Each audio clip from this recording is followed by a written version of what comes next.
Friends, பார்த்தீங்கன்னா ரொம்ப அழகான ஒரு டாய் இன்றைக்கி நாங்கள் பர்ச்சேஸ் பண்ணோம். எங்கே அப்படின்னு பார்த்தீங்கன்னா எங்கள் ஊர் சிவன் கோயில்கிட்ட இந்த டாய் வந்து வெளியில் வச்சுருந்தாங்க. ரொம்ப அழகாக இருந்தது பார்க்கவே. பாருங்கள், கூண்டுக்குள்ளே 2 கிளி பேரட் அழகாக இருக்குது பார்க்கவே. நாங்கள் 3 டாய் வாங்கினோம்.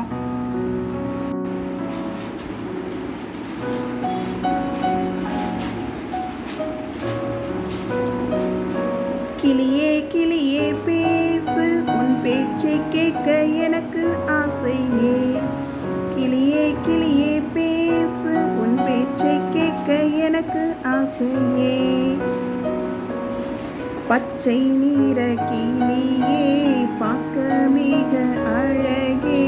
கிளியே கிளியே பேசு,